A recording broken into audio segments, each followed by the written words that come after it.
Como eu falei, pessoal, nessa aula a gente vai falar sobre essas curvas de aquecimento e resfriamento. Essas curvas, com essas curvas a gente consegue identificar o calor relacionado com a temperatura. Então, calor transferido a temperatura. Vamos ver um exemplo onde a gente tem a aplicação dessas curvas.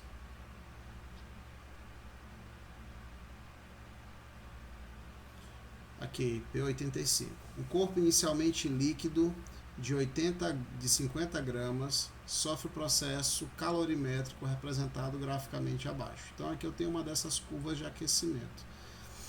Eu tenho o aumento da temperatura da substância, eu tenho o calor que eu vou fornecendo para que esse aumento aconteça. Então é isso que essa curva me diz. Aqui eu estou falando de absorção de calor, calor é fornecido para a substância e aí a temperatura dela vai aumentando de 10 até 60. Isso é uma curva de aquecimento.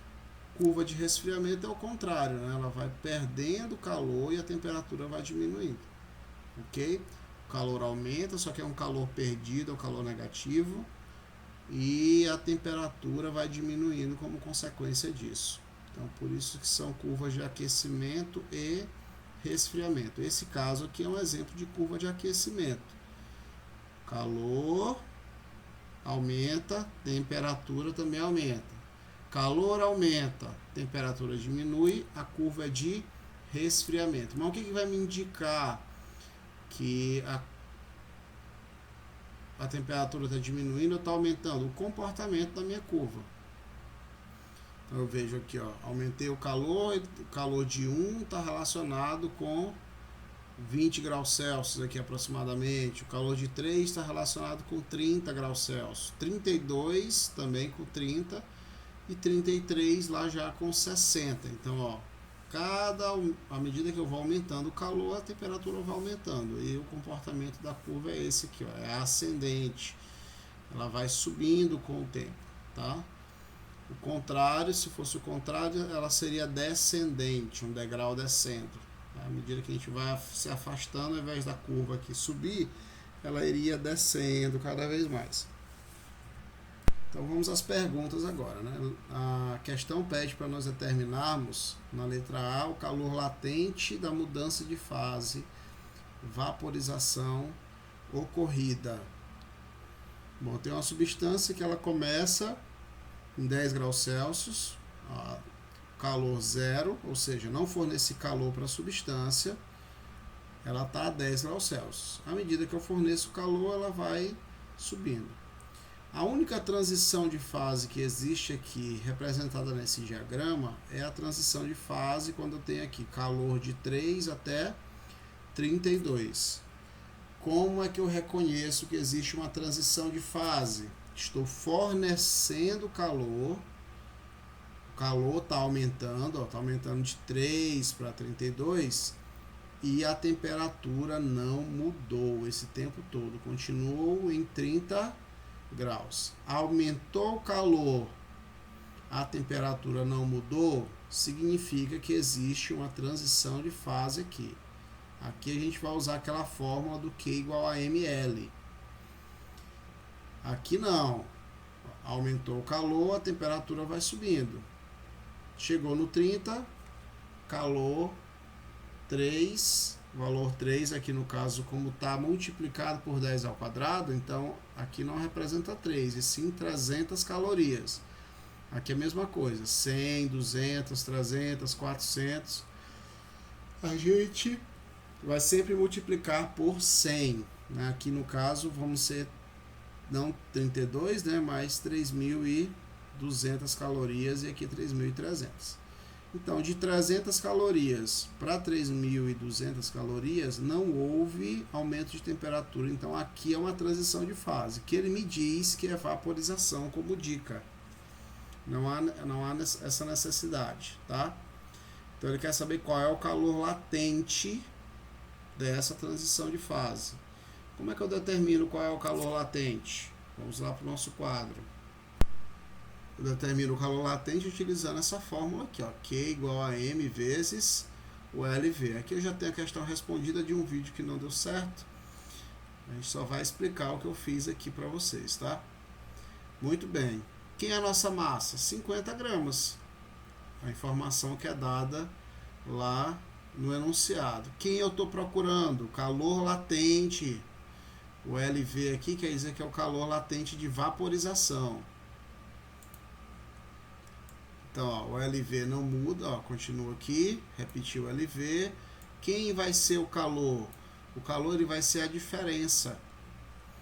A diferença entre 3.200, vamos voltar lá, ó, aqui 3.200 menos 300, que vai me dar o meu 2.900, ok?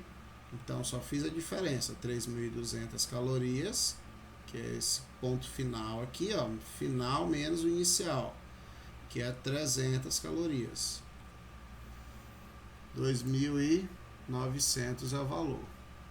O que eu fiz então? Peguei esse 50 e passei ele dividindo o 2.900.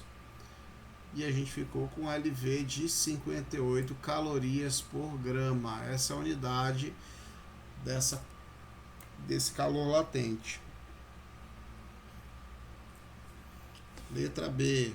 Ele quer saber qual é o calor específico, a capacidade térmica do corpo antes e depois da mudança de fase.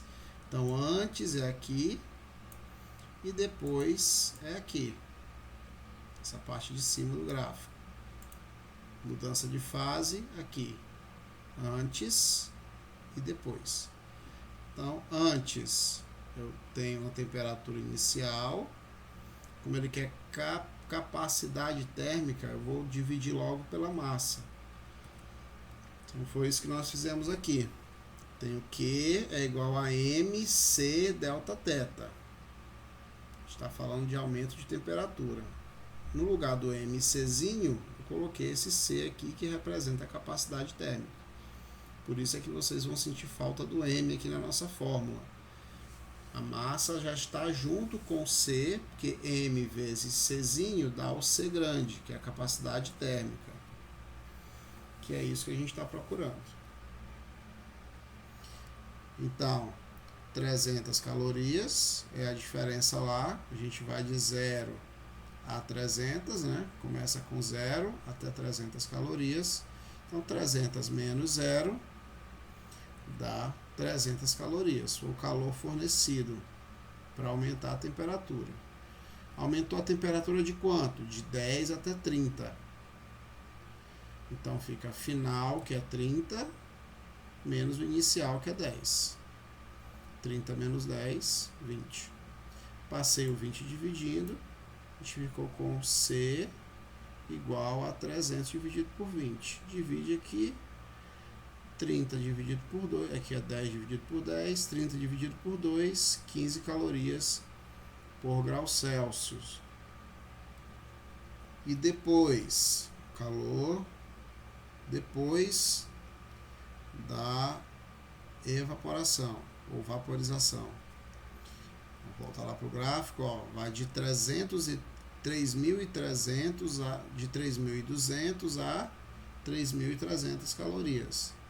Então, 3.300 menos 3.200, 100 calorias. C, a variação de temperatura, 60, que é a final, menos 30, que é a inicial. É daqui até lá. Então, aqui estava com 30, chegou a 60. O calor aumentou de 3.200 para 3.300 calorias. Então, a gente fica com a seguinte relação. Aqui 60 menos 30 vai dar 30, o 30 passou dividindo, 100 que já estava do lado esquerdo, 100 dividido por 30, a gente vai ficar com 3,33 calorias por grau Celsius. Então, a nossa letra B está respondida. Vamos agora para a nossa letra C. A letra C diz o seguinte: o calor específico, ele quer saber qual é o calor específico da substância no estado líquido e no estado de vapor. Então, estado líquido de 10 a 30. Estado de vapor de 30 a 60. Então, primeiro, estado líquido. Se a gente quer saber o calor específico, a gente precisa dividir a capacidade térmica que a gente conseguiu pela massa. Então, como é que vai ficar calor específico antes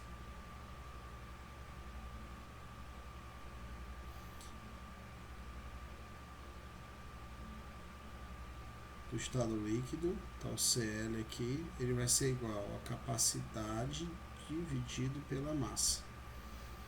Então, o calor específico do estado de vapor vai ser a mesma coisa. Então, CL é igual ao C que a gente calculou, 15,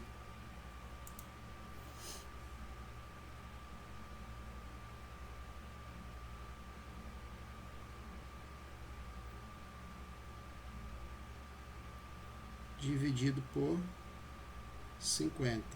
Então, nosso CL vai ser igual a 0,3 calorias por grau Celsius. Esse é o nosso calor específico.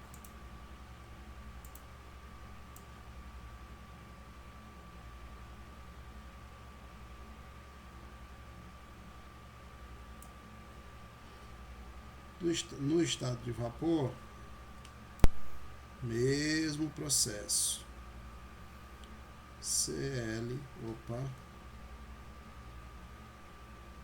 CV vai ser igual, de novo, C dividido por M, CV vai ser igual, o C é 3,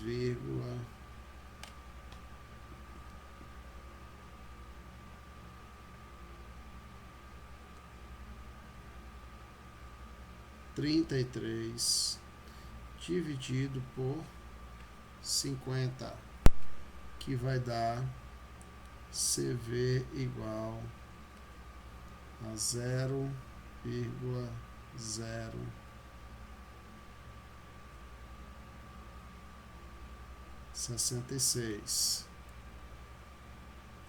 Mesma unidade, calorias